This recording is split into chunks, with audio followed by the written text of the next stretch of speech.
Hello Mr. Mossberg.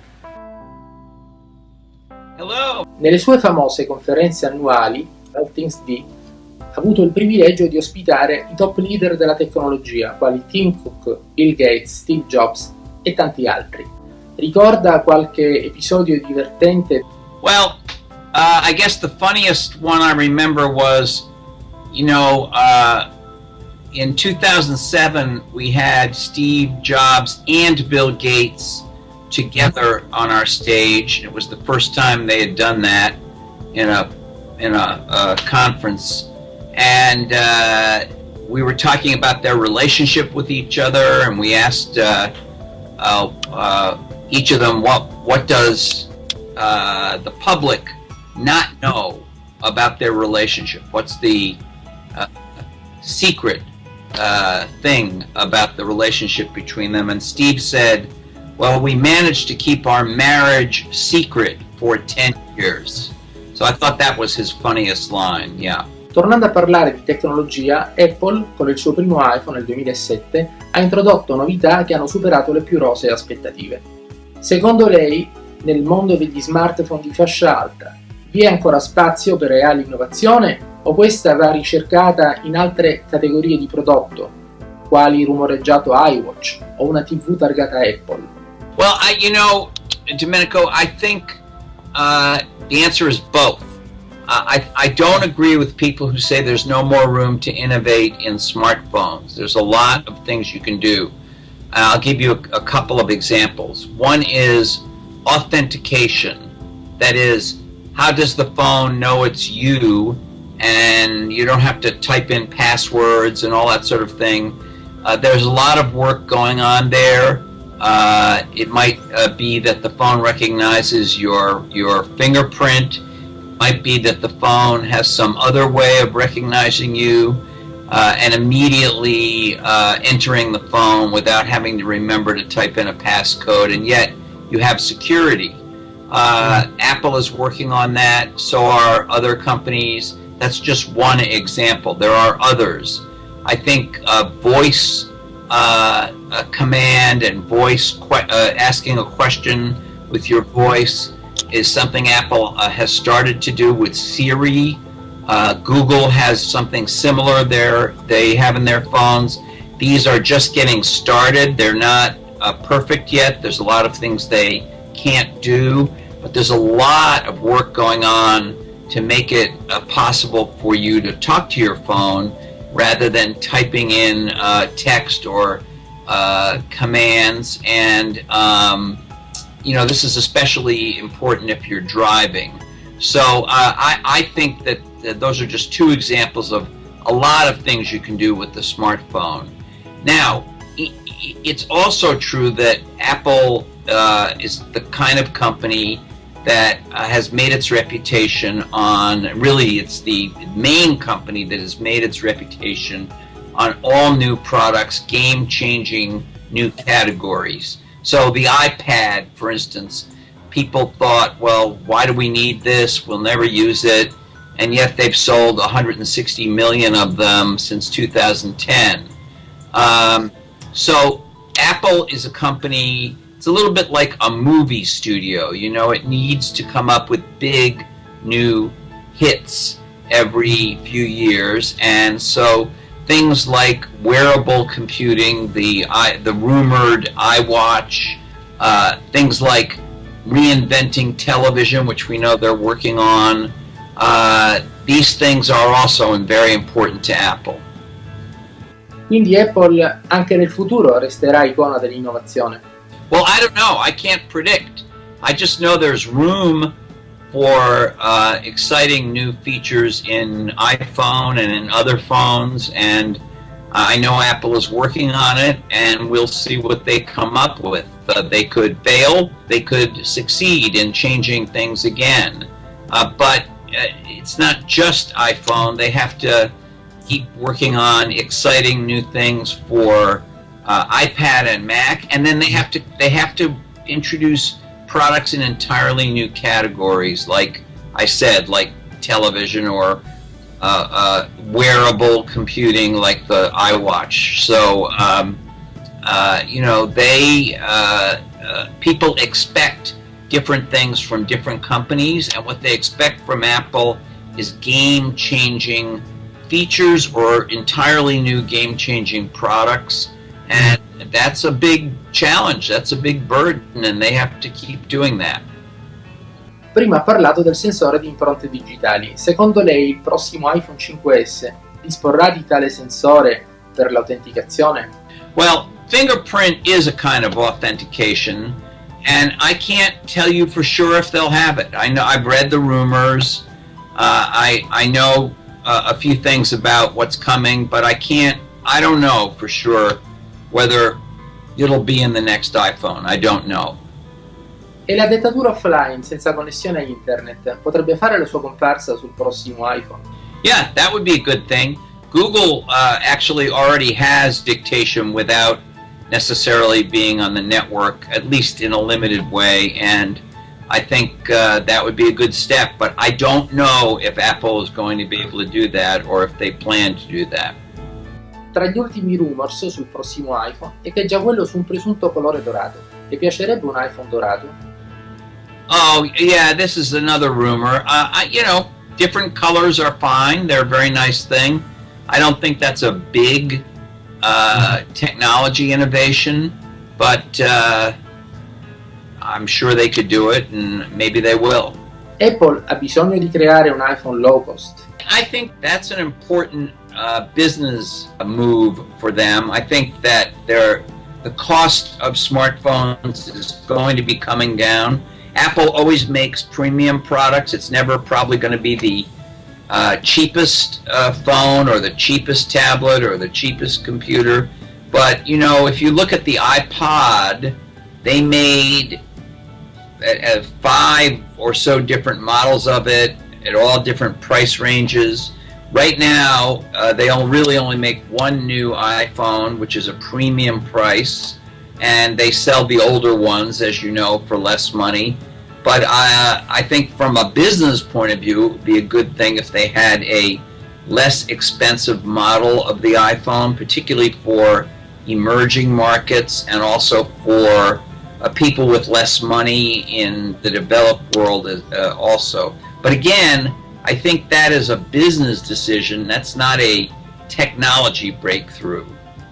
Finora non è possibile sapere se il prossimo iPad mini avrà o meno i Retina display. Secondo lei è possibile che Apple preferisca evitare i Retina display sull'iPad mini per differenziarlo maggiormente dall'iPad 5? Well, they already have Retina in the iPads. I think when they went to Retina, the iPad got thicker and heavier, so the challenge there would be to keep a Retina screen but make the iPad thinner again and lighter again, or take the iPad mini and give it a Retina screen. Google has just come out with a 7-inch Nexus that has a Retina screen, so this is certainly possible, and I would be surprised if they were not working on that. Gli occhiali Google le piacciono? That's really an experimental product. I have used it. It's interesting. I think a lot will depend on functionality. Right now, I don't think it does very much. So and they admit this. They are not selling it to everybody just yet, and they need to get more functionality. There are people writing apps for it. If it did something that was really useful and really exciting, I think it could be, and if it was priced at a lower price, I think it could become a successful product. But I'm sorry to say, once again, I think we just have to wait and see. I Google Glass diventeranno un prodotto di massa? It could. Yes, it could. Yeah. E il nuovo Google Chromecast potrebbe minare il crescente interesse per Apple TV? Well, it's different than Apple TV because it doesn't have any apps or content in it. It's entirely a competitor to one feature of Apple TV, which is AirPlay. And it doesn't have very many apps that it can actually work with yet from a tablet or a phone. They only have I think 4 apps that it works with, and they need to do more. And but yeah, it's less expensive and it's very small, and so for beaming from your device to the TV, I think it does a good job, but I just think it needs to have a lot more things that it works with. Le piacciono le icone di iOS 7? Alcuni le detestano. Secondo lei Steve Jobs le avrebbe apprezzate? E Forstall? Would they like them? I can't tell you if they would like them. I haven't decided myself what I think of it. I have to live with it for a while. Right now, we've only had betas of it, and they keep changing. I really, my way of operating is that I judge the products as they are released, and we don't have the final version yet of iOS 7. We'll see next month what it looks like. To me, the icons are okay. They're fine. I think people never like when something changes visually. I'm going to be much more interested not in the design of the icons, but in the functions of iOS 7 and how does it improve the iOS devices. Il mercato professionale è ancora una priorità per Apple? Clearly, it's less of a priority than it once used to be, because they've had, there was the old Apple that was in trouble and that did not have very much market share. They depended a lot on that professional market.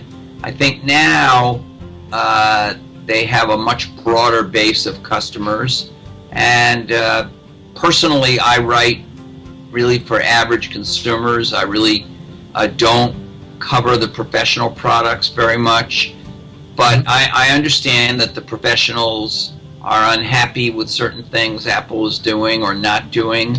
But I will say that I think that's probably a smaller part of their business than it was 10 years ago, and I think it's deliberate. I think they have focused very much on a much broader market of customers. Alcuni giovani sembrerebbero preferire Android. Android rappresenta il sistema aperto, senza regole, più vicino ai giovani. È verosimile tale teoria? Apple dovrebbe essere più aggressiva con il suo advertising. Alcuni hanno criticato l'ultimo spot, Our Signature, definendolo noioso. Yeah, well, I think that's always gonna be the case. People have, the newer things are more interesting to them. I don't think this open thing is very real. I think there's a very small part of the world that cares about that. Android isn't really open like they claim, because Google puts certain conditions on it if you want the Google services to be on the device. And Apple isn't closed. Apple is just curated, which means, there's 900,000 apps that run on iOS. There's you can write any app or any browser for the Mac. So, to me, that's not a closed system. But Apple does have a curation mindset, and I think that protects you from malware. There's a lot of malware on Android because Google doesn't check the apps before they allow them onto the system. So there will always be people who prefer to go in and be able to tinker around with the device. That was true with Windows. Apple just has a different attitude, and I think if Apple does its job right, they can continue to be successful with the philosophy they have. In terms of marketing, at least here in the United States, they spend a lot of money on marketing. Maybe they could do it better, but they've done a very good job with marketing over the last 15 years. Some people don't like the advertising that has come along since Steve Jobs' death, and maybe they need to get better advertising, but they spend a lot of money on marketing. Jobs era noto per la sua attenzione ai dettagli. Jonathan Ive è la persona che più si avvicina allo spirito di Jobs? Well, they used to eat lunch together every day. They were very close. Jonathan Ive is probably the most important hardware designer of the last 15, 20 years. All of these beautiful products were his design in collaboration with Steve Jobs. And and those designs, have had an impact on everything: furniture, home decor, cars. Everything has taken some inspiration from his designs. They've been very influential. So now he's going to try to do the same thing with the software, and we will see whether that succeeds or not. But he certainly has the credentials as a great designer, with meticulous attention to detail, just like Steve Jobs did. Steve Ballmer sostiene necessaria la convergenza tra tablet e PC. È anche lei d'accordo con la sua tesi? No, I think that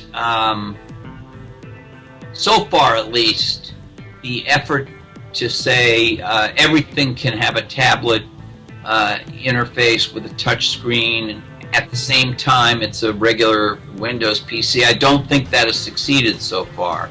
And I think they would have been better off taking their what they call their Metro system, which is very nice, and making that their tablet operating system, tying it very closely to their phone operating system, and leaving Windows or improving Windows in other ways.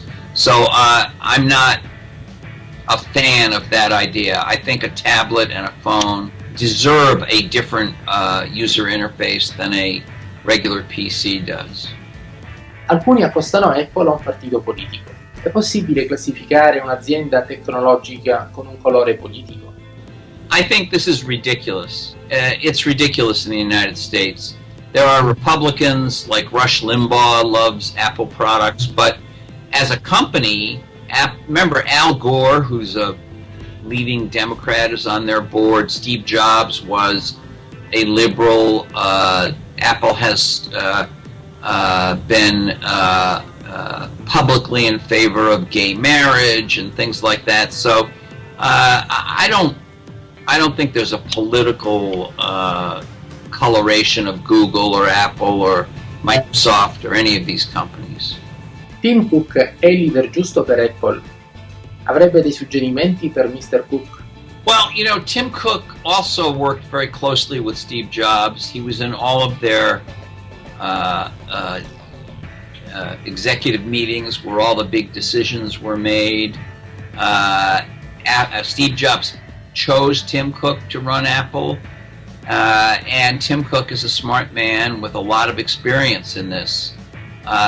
He is not, I don't think, a design-oriented guy, and that's why he has put Johnny Ive in charge of that. And I think Tim Cook's record as to in the long run as to whether he succeeds or fails will depend on how the products do and how the company does. And even though it's been almost 2 years now, or about 2 years, I think a lot will depend on the new products he's able to bring out, or maybe if he can't bring out these new game-changing products. If he can't bring out game-changing products, then I think it'll be clear that he's not the right guy. But I think it's a little bit too soon to make a final decision on that. Le azioni Apple stanno risalendo. Toccheranno quota $700 come in passato? I don't care about their stock. I don't follow their stock price. I don't own any of their stock. So I can't possibly tell you what their price of stock will be. I will only say this. I think the price of a company's stock isn't always a good indicator of whether it's a good company or the products are good. Those are two different things. Apple è solita rinnovare drasticamente il design dell'iPhone ogni 24 mesi secondo il ciclo TikTok. Sarebbe forse opportuno ridisegnare completamente l'iPhone ogni 12 mesi? I don't know. Might be a good idea. But right now I can tell you that they're still selling a lot. They sold 30 million iPhones in one quarter, last quarter. Probably from their point of view, they're selling a lot. But, there's an upside and a downside. If they bring out an all-new iPhone every year, I think it would please Apple fans. It might even please the stock market. But average people who are not, wedded to one company or another, they don't like it when they buy something and then a completely new thing comes out less than a year after they buy it. They get annoyed. So there's an upside, but there's also a downside to doing that. Grazie mille per l'intervista e grazie ai nostri lettori. È stato un onore e un piacere per noi. Well, it's an honor for me. It happens that I love Italy. I think Italy is a very important country. It's my favorite country to visit when I go on holiday or on business trips, and I'm very happy to be speaking to an Italian journalist like you. Grazie, l'aspettiamo allora qui per una cena. Okay, it's a deal. Grazie mille, ci sentiamo presto, bye. Take care.